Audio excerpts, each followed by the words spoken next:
Would like to welcome everyone this evening to our WRN Virtual Speakers Series.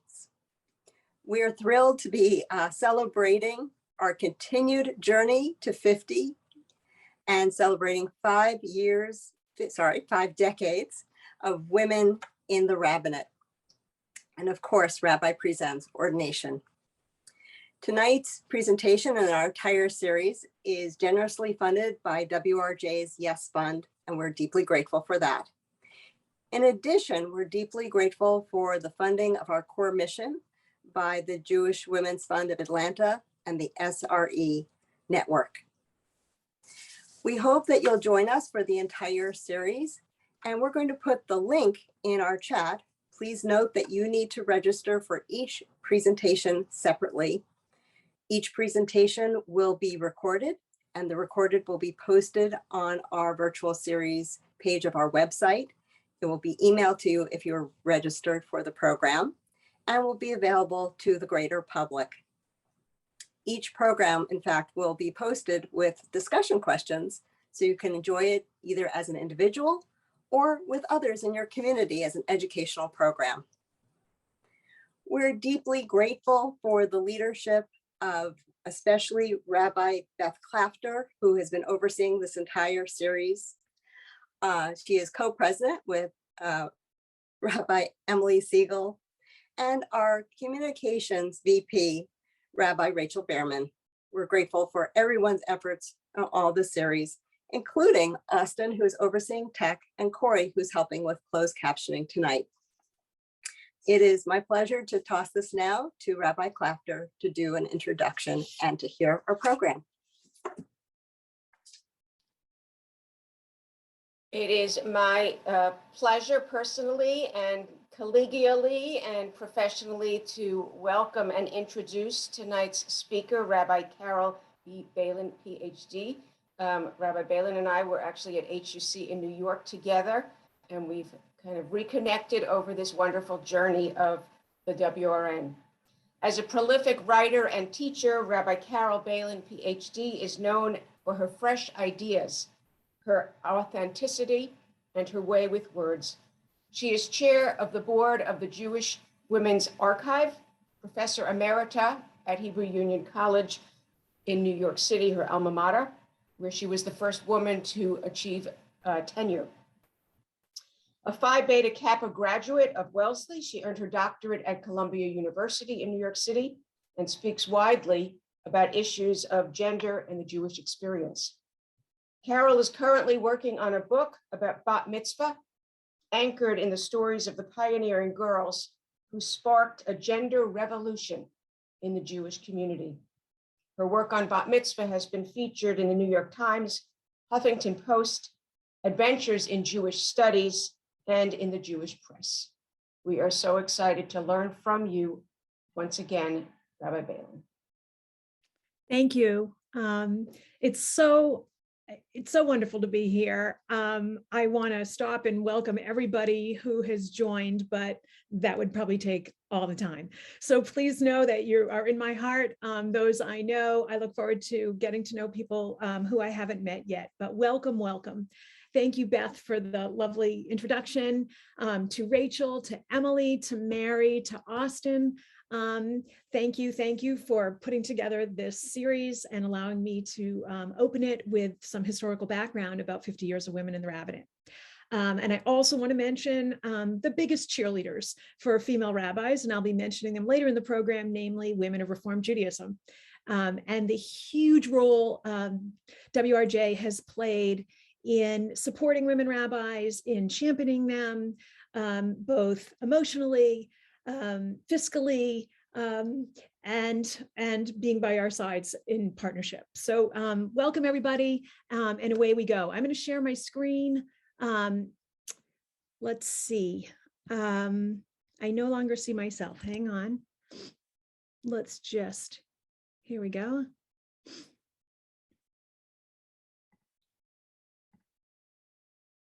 Okay. Is it obvious to everybody else there? Can people see the screen? Because all I see is my screen and nobody else. We can see it. You can. Okay, so let's see if I can get, here we go. There we go. Okay, now I feel a little bit more connected seeing people. Okay, so 50 years of women in the rabbinate. Away we go in about 35 minutes or so, and then we'll leave time for questions at the end. If you have questions as I go, please feel free to type them into the chat, and we'll try to get to whatever questions arise by the end. So, of course, we start with our own foremother, namely the first woman rabbi in the United States. Hang on. Here we go. We have Sally Priesand sitting among a group of 35 male classmates. There she is, surrounded in orange. But for her long hair, she would just blend right in. She needs no highlighting, but I am highlighting her here.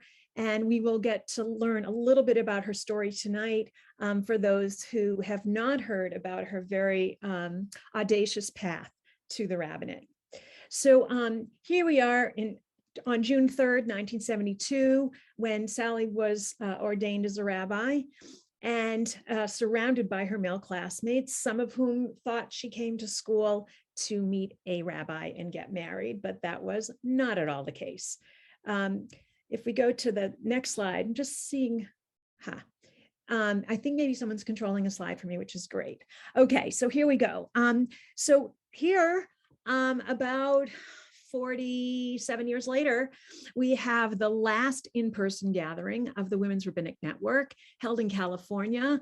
This is from the WRN website. It's lovely. Again, you see Sally in the middle, surrounded by orange, but this time surrounded by a lot of women who followed, all of whom followed in her footsteps.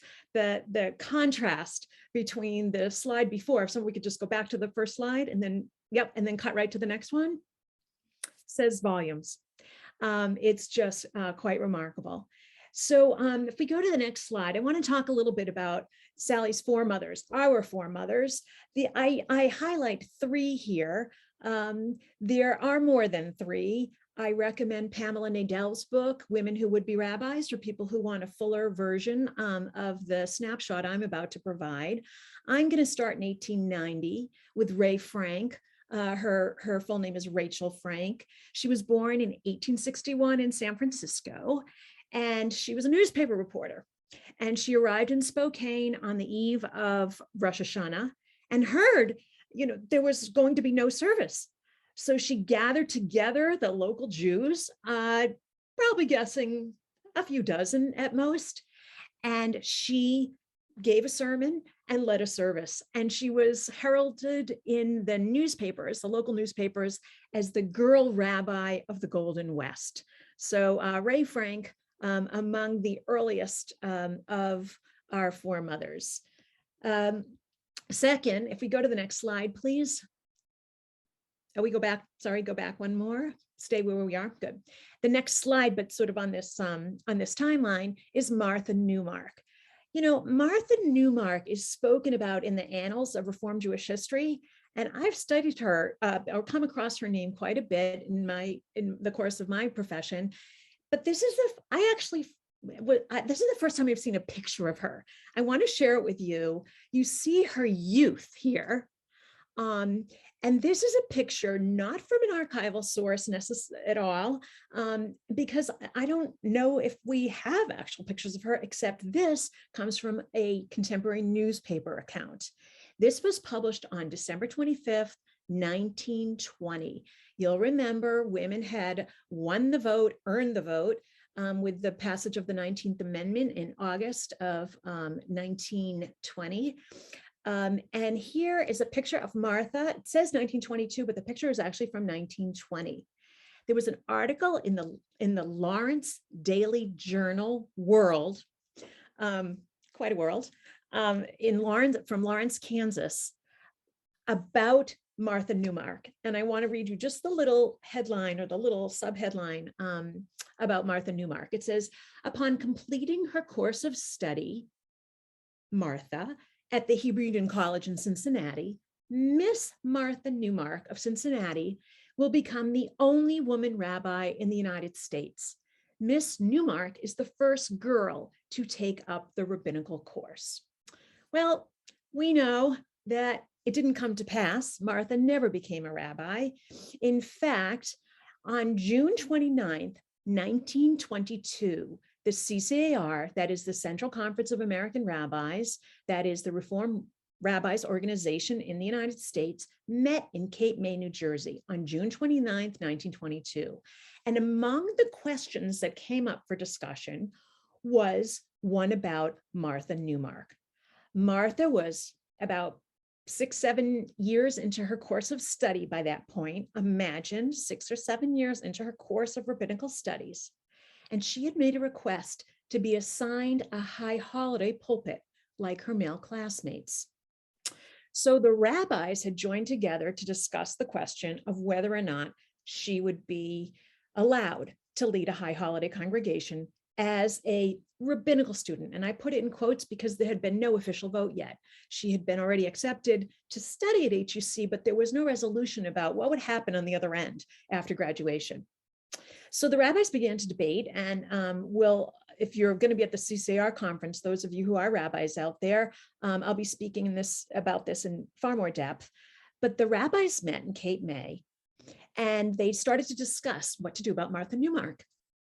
And they saw their wives kind of sitting along the edges of the room. They would sit in and kind of listen, and were often by their husbands' sides at these big conferences. And the male rabbis decided, hey, let's hear from the women folk.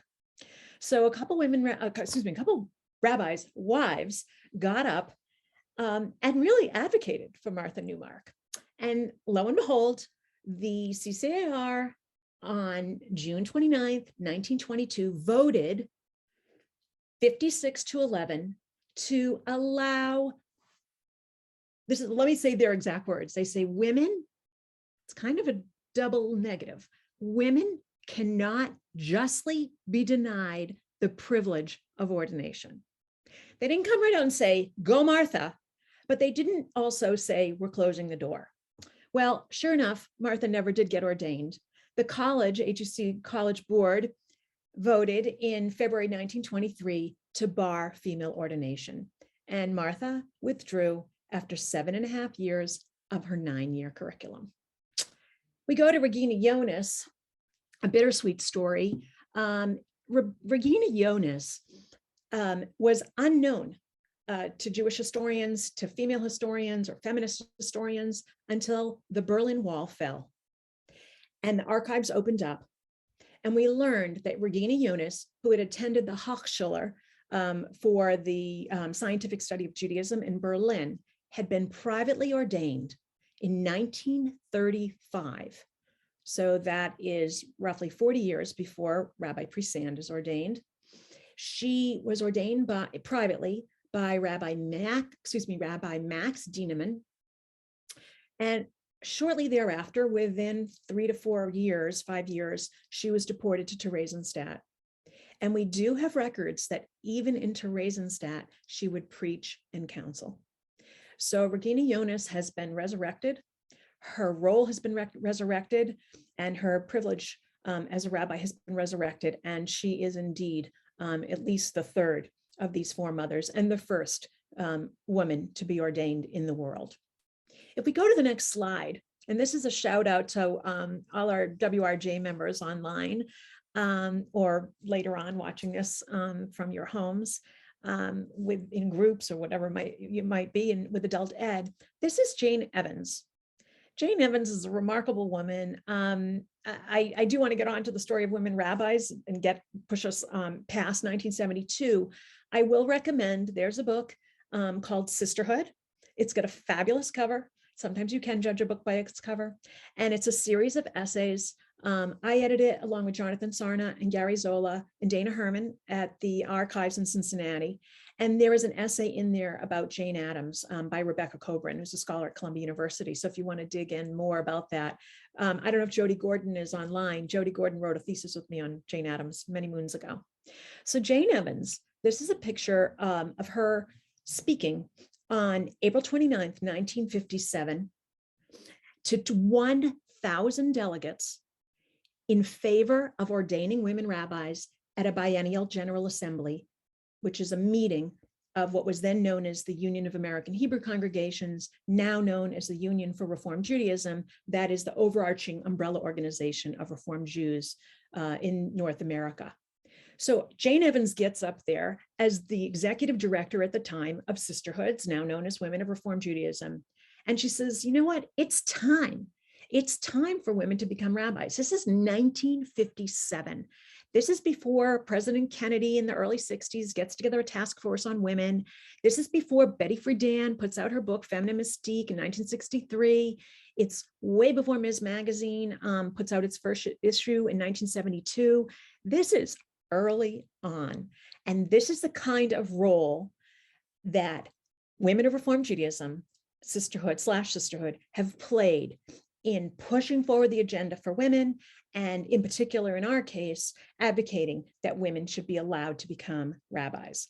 Well, despite Jane Evans' best efforts in 1957, nothing really came of that. There was no resolution passed on the part of Reform Jews, even though, as I said, that CCR had said back in 1922 that there was no justified reason for women not to become ordained. In 1963, at the biennial of the National Federation of Temple Sisterhoods, now known as WRJ, they in fact did approve a resolution calling on the other arms of the Reform movement, namely the Union of American Hebrew Congregations, the Central Conference of American Rabbis, and the Hebrew Union College to move forward on ordination of women. This is 1963. Again, it takes 9 more years. We go to the next slide. I'll read this for you. I know it's a little bit, it may be hard for you to see on your screen. In June of 1963, so this is the same time, by the way, that the Women of Reform Judaism have put out a resolution for there to be women rabbis. A young woman, post-confirmation age, around her confirmation, Sally Priesand did not have a bat mitzvah, she told me, but she was confirmed in the very common stance of Reform Jews of the day. I'm going to talk about bat mitzvah a little bit after in a few more slides. Sally Priesand writes a letter to the to the vice provost of Hebrew Union College, Jewish Institute of Religion in Cincinnati. She has set her sights at the age of 16. I mean, think of yourself at 16. Think of yourself at 16 in a world when there were no women rabbis. Regina Jonas, as I said, her legacy had been buried in the worst way possible. But there's no women out there who are rabbis. But Sally, she sets her sights on becoming a rabbi. And she sends a letter to the dean, to the provost, may I, be admitted to the program? What's the deal? So she receives back this letter.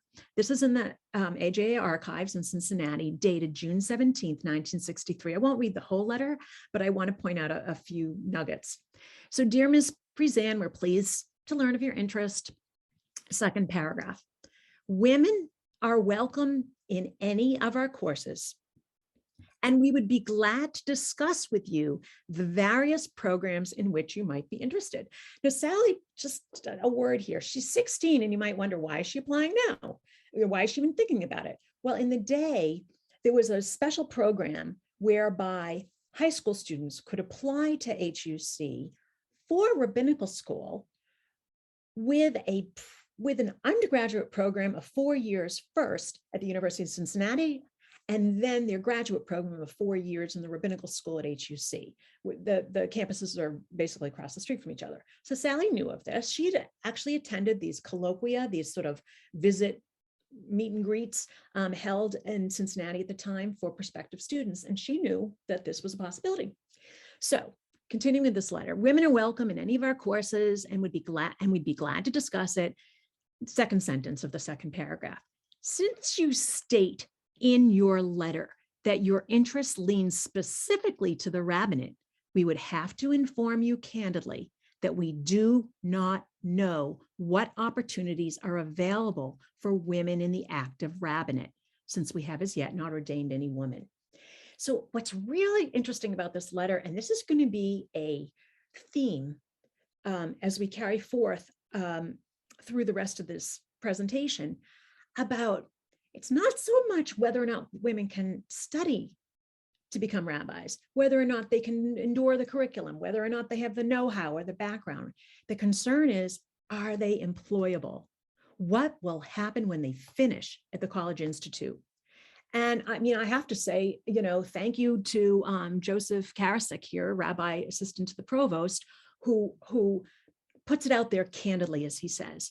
But the last sentence is very interesting. It says, most women, last sentence of the paragraph, most women prefer to enter the field of Jewish religious education.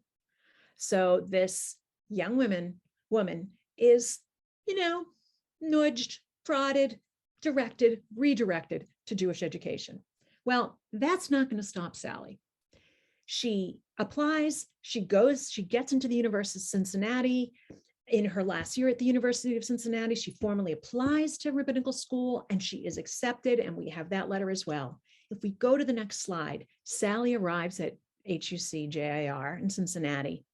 And this is Sally, a quote from The Sacred Calling. I'm going to be doing a lot of name dropping, a lot of books to add to your iPads or Kindles or shelves. This book is The Sacred Calling, the source on women in the rabbinate. It came out, I think, for the 40th anniversary of women in the rabbinate, though it could be 45th. I'm sort of losing track of time. This is from the foreword of that book, where Sally wrote, when I entered HUC JIR, I had no female mentors, no women on the faculty, no woman to whom I could turn to advice. I was the only woman in a class of 36. So I want to underscore the loneliness. I interviewed Sally. That interview is available through WRN. There are clips of it available, and maybe even the whole thing. And Sally talked to me about the fact that she's an introvert. And this was hard because she knew the minute she entered rabbinical school, she would be in the limelight. And you know what? In some ways, she has not stopped being in the limelight. And we're grateful to her for, as Sandy Sasso says in the book she wrote, that Sally opened the door. Sally Sasso, the first Reconstructionist female rabbi, I'll talk about her in a moment, wrote a book that just came out a year or so ago. It's a lovely picture book. It's more than a picture book. I mean, it's really for girls, boys, kids, up to the age of, I'd say 15, 16, I'm sorry, what am I saying? 10, 11, 12, but it's got questions at the back and all the rest. Anyway, I also want to point out 36. I had never really thought about this till right this minute, but I got to say it because when I see 36, I think Lamed Vavnik, which is, according to rabbinic legend, that there are 36 righteous people in the world.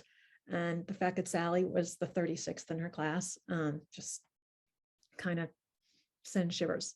So if we go to the next slide, Sally indeed is ordained, famous picture, on June 3rd, 1972. And I know we'll be celebrating the 50th anniversary of that ordination on June 2nd, I believe, the Thursday night before that Shabbat.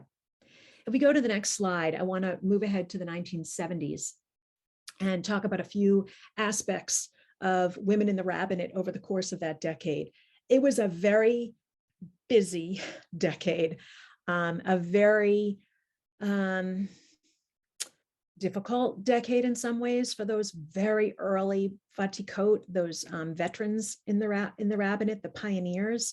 I mentioned Sandy Sasso. She's the one who wrote the book recently about Sally Priesand. Sandy Sasso became ordained as a rabbi in 1974 by the Reconstructionist movement. The Reconstructionist movement didn't even have a rabbinical school until the early 70s. So, kudos to them for very early on, equalizing at least education for men and women. In 1976, big shout out to our hosts tonight, the WRN was roughly founded. I say roughly because the WRN itself dates itself to 1976. In 1976, a group of female rabbinical students on 2 different campuses. So groups of female rabbinical students began to meet. One, I think in New York, they were called WRA, maybe Women's Rabbinical Assembly. I'm sorry, I don't remember the exact name. And I know in Cincinnati, they were called, their acronym was ROW, which they got a big kick out of using that as their acronym. So these groups began to meet. Now remember, Sally, I said, was all alone, right? In the early 70s, there weren't that many. It's not as though Sally opened the door and, women rushed in. It took time for the buildup. By the end of the 70s, I'll give you numbers in a moment. But early on, there are not a lot of female students, and they band together. It's the 70s. It's the time of consciousness raising groups, of clique moments, of figuring out female consciousness, feminist consciousness, and these women banded together. WRN is formally founded by I think it's 1980 is the formal founding. In 1977, I'm going to speak about this in just a moment in more detail, but the CCAR, the HUC, and the Union of American Hebrew Congregations. So the 3 main branches are overarching arms of the reform movement. Not to in any way degrade the notion that, WRJ and all the rest are as important, but these 3 arms of the movement banded together and created a task force on women in the rabbinate. Again, I highlight that it's a task force. It's not a committee, because a task force, they thought they were going to get in, get out, and do their work. Well, I got to tell you, they did their work. We'll talk about the results of their work in just a moment. And in about, we're in 2022, I don't know, in about 2018 or so, the CCAR created another task force on women in the rabbinate. The issues are somewhat similar: placement, discrimination, equal pay, family leave. And now we've got this big looming, worse than a cloud, storm, explosion of Me Too incidents that have come out, which I may or may not talk about later, maybe come up in questions or not. In 1970, and I'll talk about the task force in a moment. In 1979, I point this out to you again. I'm not going to go into detail tonight. I encourage you to look in The Sacred Calling, the book I referred to. I wrote a piece about what happened in 1979 with the Central Conference of American Rabbis holding its annual convention in Phoenix, which was a non-ERA ratifying state, a state that did not ratify the Equal Rights Amendment. And I think there were 7 or 8 female rabbis at the time protesting that. And Betty Friedan wound up coming and holding an alternative convention in Phoenix for the women rabbis, and everybody came. So that's for, another time for folks to look up on their own. If we go to the next slide, I think this is so charming. Mindy Portnoy, Rabbi Mindy Portnoy joked, she says, we used to joke that meetings of the Women's Rabbinic Network could be held in the women's restroom during conventions of the Central Conference of American Rabbis.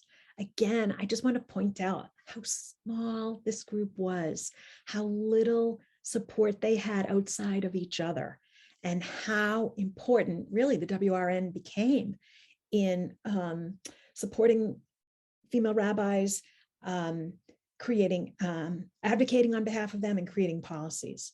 So if we go to the next slide, this is the CCAR membership in 1978. At the top, there were approximately 1,200 male rabbis, and that itsy bitsy teeny tiny dot, I said 8 before, it's actually 7. There were 7 female rabbis in 1978 and 1,200 male. And what's unbelievable is that's double the number of female rabbis there had been the year before. So, it's growing. I guess that's an exponential number if you ask a statistician that, if you're growing by more than 100% a year, but very, very few in number. The next slide, same year, 1978. I have a story to tell you about this next slide. Before we go to it, let me tell you the story, and then we'll go. Thanks, Austin, for holding off. I'll go to the next slide in a moment.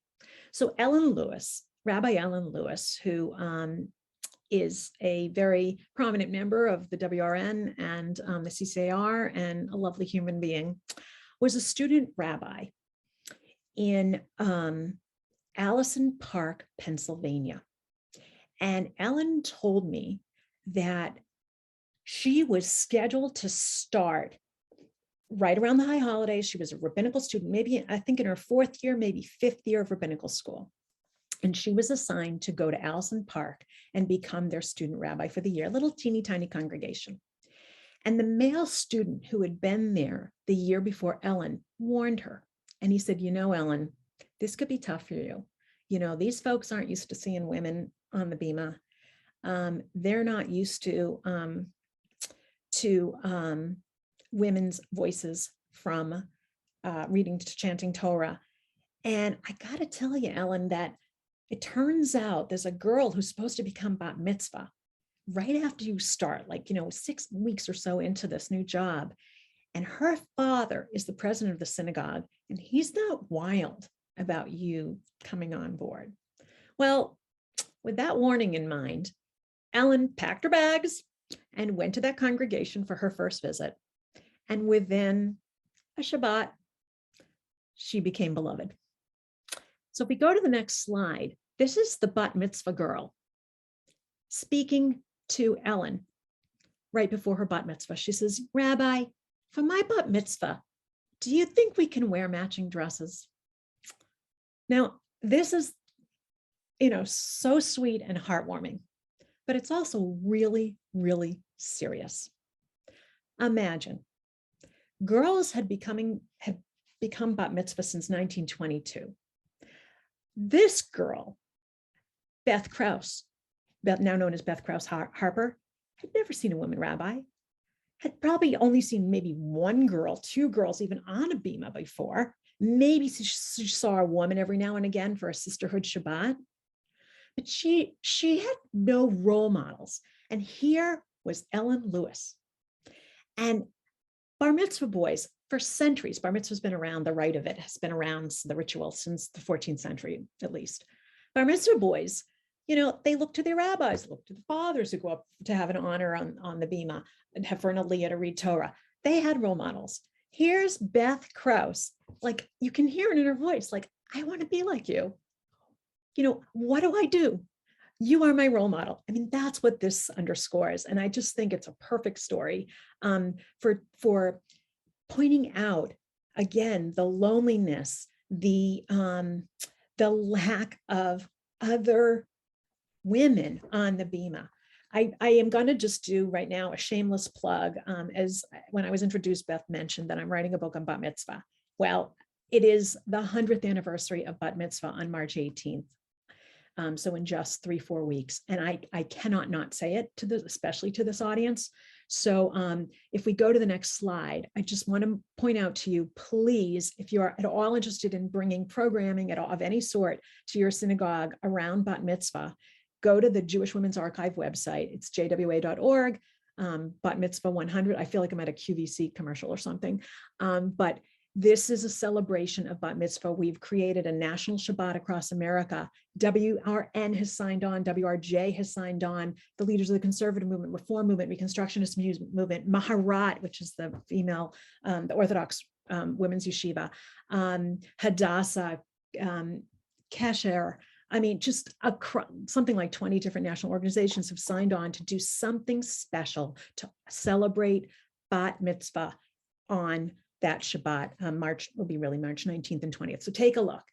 The next slide, I just again want to broadcast to you that in honor of Judith Kaplan's first bat mitzvah, which took place in New York City at the Society for the Advancement of Judaism, we've created an Instagram story.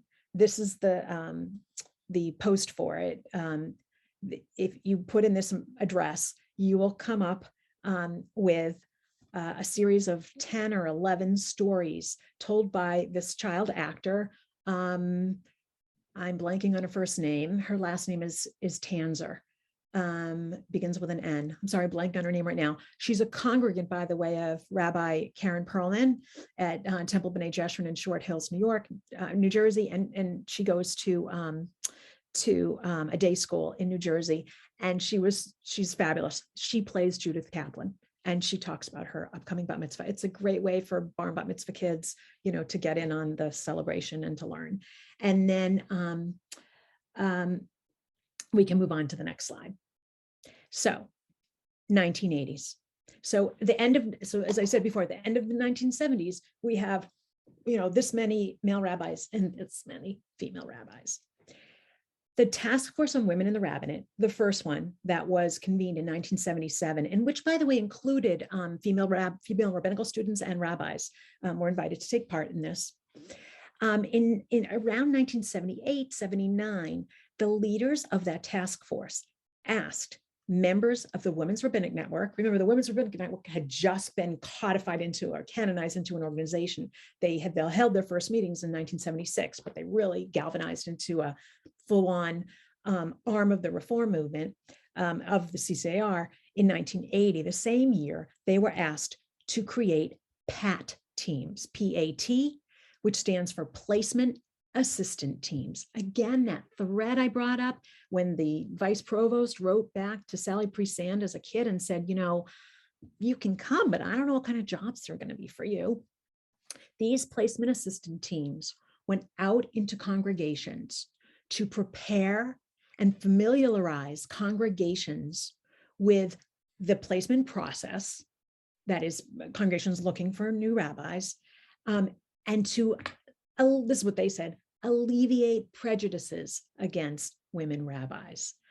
So this was a proactive move on the part of this task force put together by, as I said, the rabbis, the lay people, and the college to find ways to basically integrate women rabbis into the fold. Now, when I think integrate, I'm a modern Jewish historian, I think the Jews, right? Remember when the Jews get rights as citizens, male Jews, get rights as citizens in 1789 in France. That's not the hard part. The hard part is actually integrating them into French society so that they can act like French and speak like French and all the rest. It's a similar kind of thing. There's an acculturation process that has to go on, but it's from the outside in. In other words, it's less the female rabbis acculturating into Judaism. They grew up in it. It's the Jews in the pews and the rabbis out in the field who have to open their minds and their hearts to women on the bima. So if we go to the next slide, and I'll talk about these other two in a moment, these are some of the results of the placement assistant teams. I love this. I can't get out. This is so rich and so pertinent even today in some cases, in some places. So by the way, too, I heard from Mary Zamor that Yeshivat Maharad, which ordains, as I said, Orthodox women rabbis, has teams like this in place right now. So anyway, these are some of the results that these PAT teams found. These are all the fears they had cataloged. There's a fear that women cannot do the job. Why? Because the rigors of the rabbinate are too great and women are too weak for the demanding routine. The Torah is too heavy. Women do not know how to, nor care to, wield power or authority. Women will cry at meetings when pressured or criticized. There's a fear, the next section here, that women in the rabbinate will not be able to balance a career and personal life because their first priority will be to their family, such that when female rabbis become pregnant or husbands are transferred, they will have to leave the congregation. There's a fear of the unfamiliar, the untoward aesthetic of seeing a woman carrying a Torah or wearing a talit or kippah. And finally, big red letters, a fear of women succeeding, which will reflect poorly on their colleagues. If women can read Torah, preach, and teach, the rabbi's duties become accessible to everyone. The mystique is lost. This possibility leads to the breakdown of the hierarchy of the rabbi-congregant relationship. This is history being made. This is history being recorded.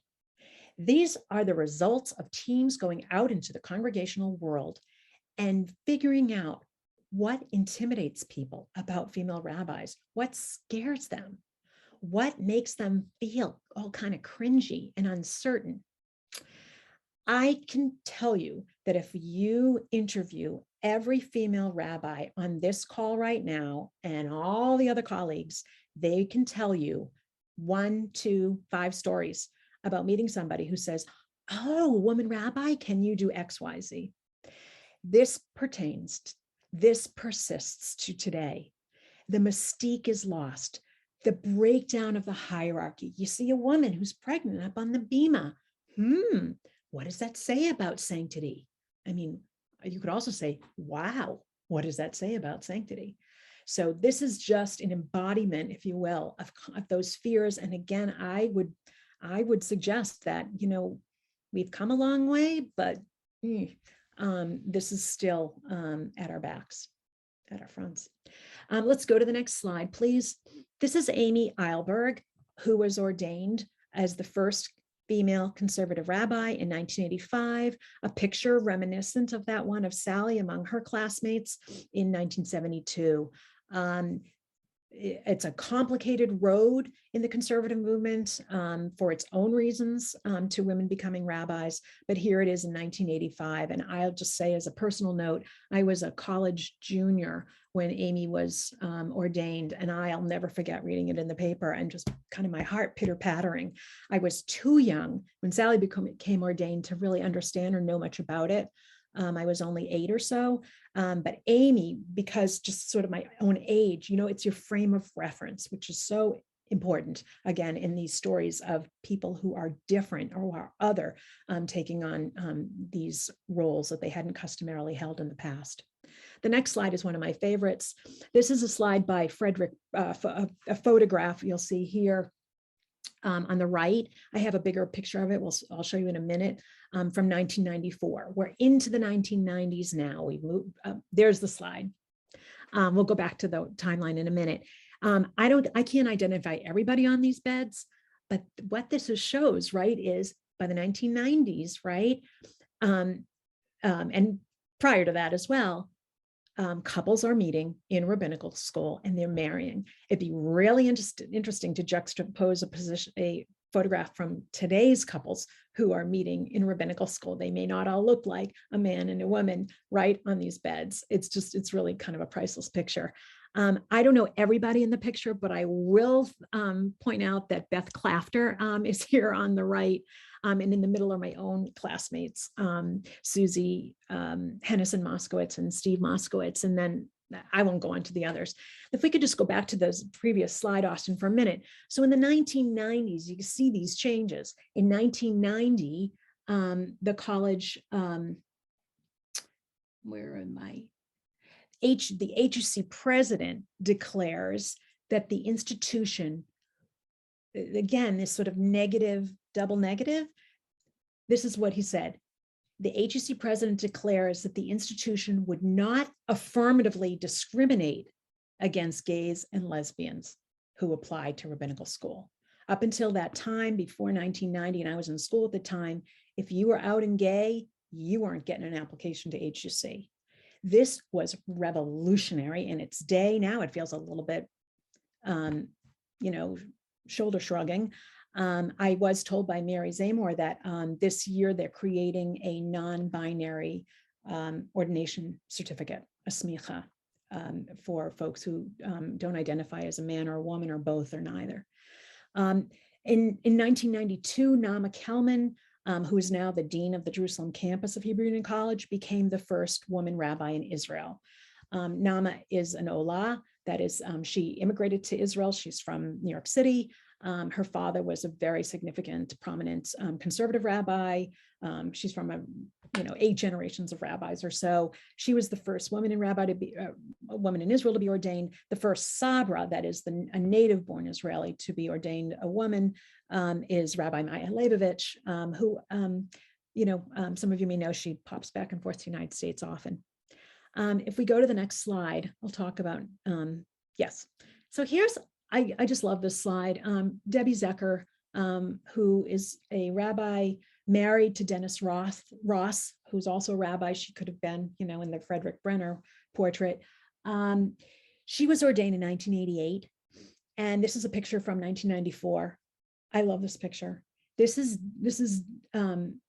Debbie's words about this picture. She says, this picture shows the delicate balance of work and family. And this is what she said. These are her words. I felt comfortable holding Miriam while I led worship, which was great for me, ideal for her, and a good model for the congregation that I could be both mom and rabbi at the same time. Then Debbie told me, years later, when her daughter Miriam saw this picture, she had a whole different interpretation. Miriam said that her arm, she thinks, was raised in a defensive posture because she was protecting herself from all the other kids who wanted her mother's attention.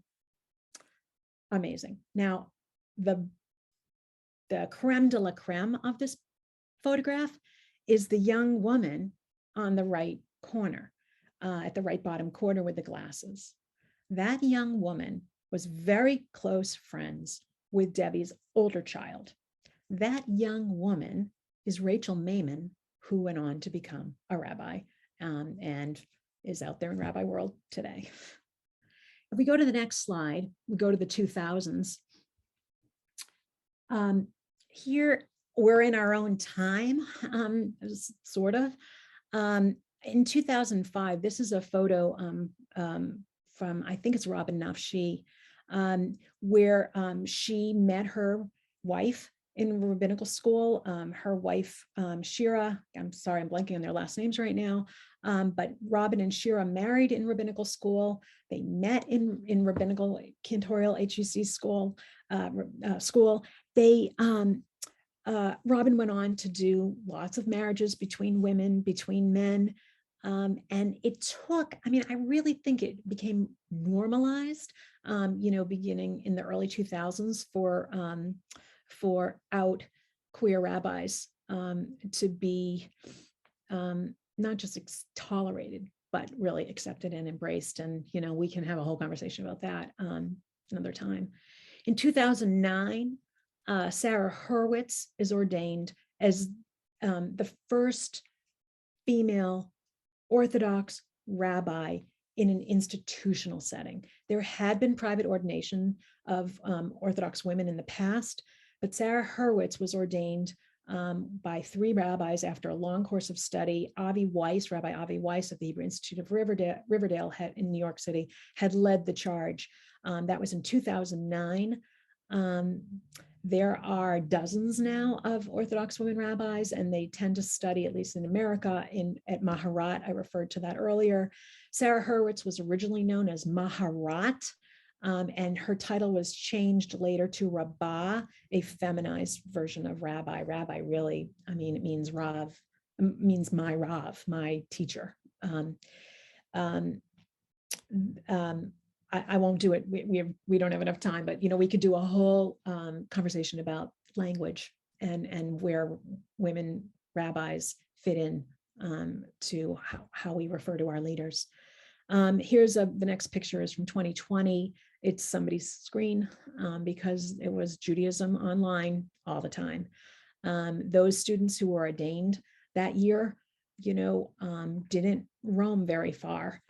They took jobs in places maybe very far from where they were based, but they did those jobs at a distance.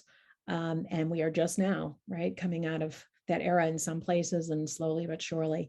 And then finally, that explosion, I think one of many who are still sort of shell-shocked by the recent reports that have come out from HUC, the CCAR less so, because that's just a review of their ethics code.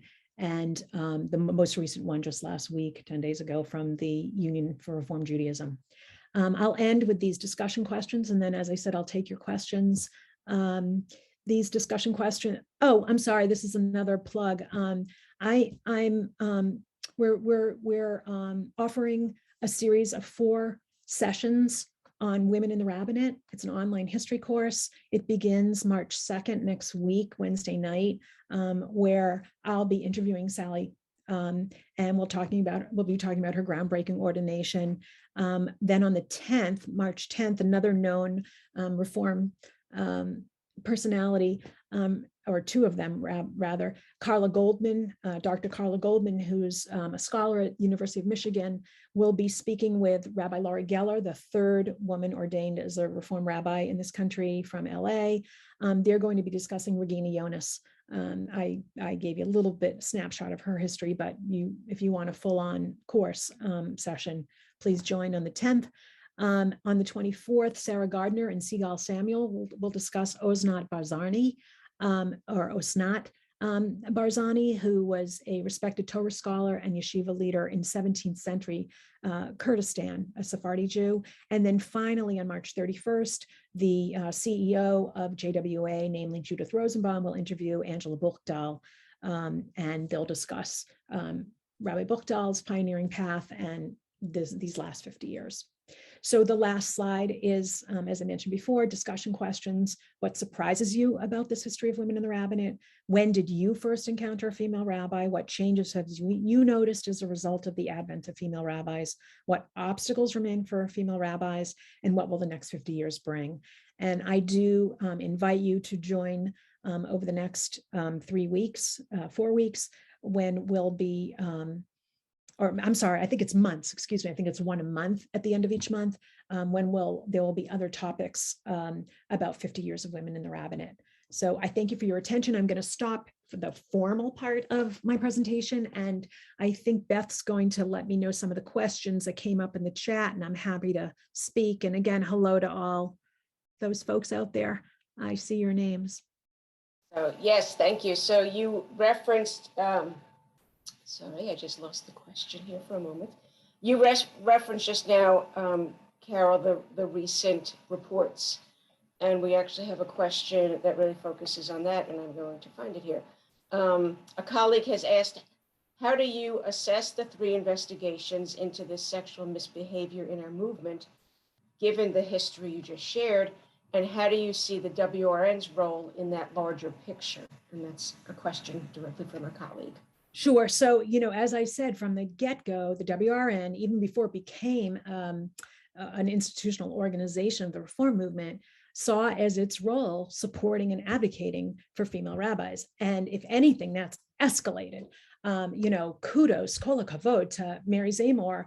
And really, for those who don't know, Mary was the prod, the fly in the ointment, pushing, prodding, goading, beseeching the leaders of the Reform movement to do these investigations and to take seriously these allegations that had been coming up for decades and had not been addressed. Worse, they were swept under the carpet, and some behaviors were allowed to continue. I mean, that's the most heartbreaking, in my opinion, as somebody who worked at Hebrew Union College for 25 years, and then I'm an alum. I was a student for 5 years, and then 25 years after that, taught for many, many years. I heard stories over the years. I urged students to come forward, male students, female students, and it's a really hard thing. And I am grateful to the Me Too movement that, as we all know, came out of Hollywood, really, and that has had a trickle effect on every profession in this country, really around the world, in most parts of the world. We've got a long way to go. This, I hope, is the beginning of the process and not the end. In other words, reporting on, a little more than a handful, it sounds like a terrible pun, but a little more than a handful of these predators and other folks engaged in misconduct and assault even, that's just the beginning. And I pray, I will be at the CCR convention next month, the Reform Rabbis Convention. I'll be speaking to the entire group about 50 years of women in the rabbinate. We'll be celebrating Sally, but I cannot in good conscience overlook this topic, and I hope we'll be dealing with it head on. It's a burden, it's a necessary burden that we all carry, and that we cannot stop fighting to repair until the last person feels they've been lifted out of their misery. So thank you for the question. Thank you for your answer. And course, all of us on the WRN board and in the community also thank Mary for being our friend and our leader, and we have found strength from one another in this process, especially. I will say, oh, sorry, Beth, I just was like, I gotta say, I was gonna say 50 years from now, 5 or 10 years from now, we'll be having a session like this about Mary Zamor.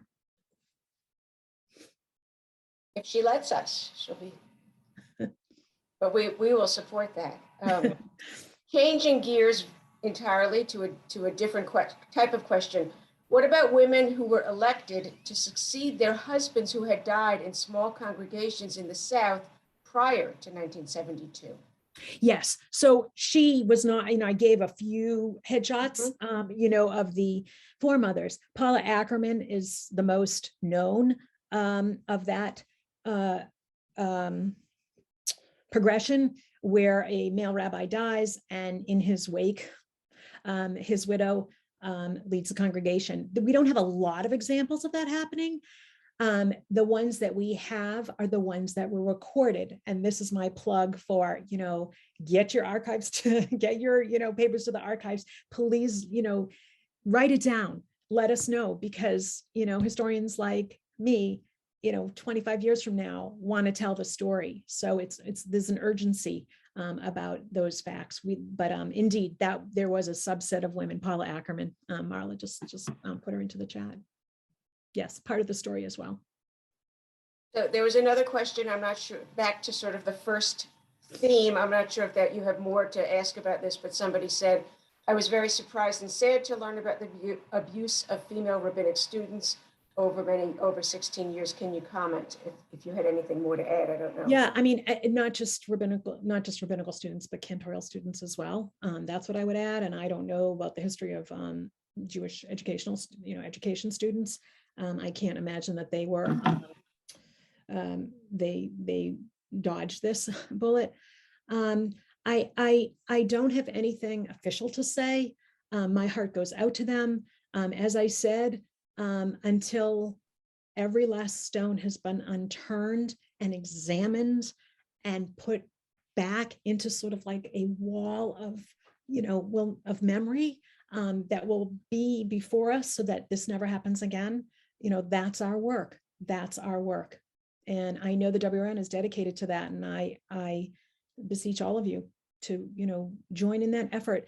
This is in some ways the tip of the iceberg. What goes on in congregational life, what goes on in religious schools, this is, as I said, this is like our cross to bear, but we don't have to bear it alone.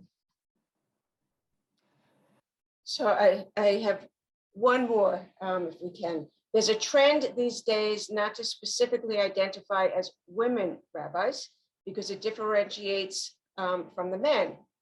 This colleague of ours, Marla Weinstein, says, I've always been proud of being a woman and a rabbi, and specifically a woman rabbi. What are your feelings about it? Yeah, I'm with you, Marla. Hello, Marla. I don't like the term woman rabbi. I don't like the term woman astronaut and woman lawyer and, girl doctor, like they used to say. None of those work for me. In the course of teaching about the history of women in the rabbinate, you got to use it. I think I would go a step further, Marla, and even say, these genders, where are we going with that? And what's it going to mean at all to put some sort of gendered adjective in front of the word rabbi? So we're entering a new world, and I think gender expansive people are helping us navigate it. And I look to them on so many fronts, especially on the Jewish front, which has been has such a strong gender differentiation of roles historically, and this patriarchy that looms. So it's a really good question, and I generally don't use that term unless I need it as an adjective, right, in the course of teaching. That's all of us. So much. Thank you, Carole. I wanted to just be sure everybody knows that this is the first of our series. The others are, as Carole mentioned, just about monthly. The next one is on March 22nd in the evening. We will be looking at women rabbis who have dedicated and do dedicate themselves to social justice. There's an event on April 5th, on May 11th, and then June 2nd which is the actual anniversary celebration that WRN will be sponsoring. So all of those dates and the Zoom sign up for all of those are on our website that has been put there. Thank you, Rachel Fairman, right on cue. You do have to register for each of those Zooms separately. So if you haven't done that, please do that. And I'm gonna throw it over to my Rabbi Emily Siegel. Thank you, Rabbi Beth Clafter. I want to say just a big thank you to everyone for your presence this evening, to Rabbi Carole Balin, PhD, to Rabbi Beth Clafter, to our tech and live transcript gurus, and to everyone who's working on the series, the upcoming series, as well as to WRJ, Rabbi Marla Feldman and WRJ, our partners in this series. And in so much, we're grateful to you for your partnership and for being here. There have been so many wonderful links in the chat. Please do sign up for our other sessions. And I just also want to plug that if you would like to support women rabbis in the continued work of WRN, please do consider a donation to WRN to support our work on pay equity, on family leave, on safe, respectful, equitable workplaces and communities. A general donation, or you could choose to donate to our Sally J. Priesand Fund for Equity in Jewish Life, our endowment fund to ensure the legacy of WRN. Thank you again to everyone for being here. And again, Rabbi Balin, so much for this wonderful presentation. Have a wonderful evening.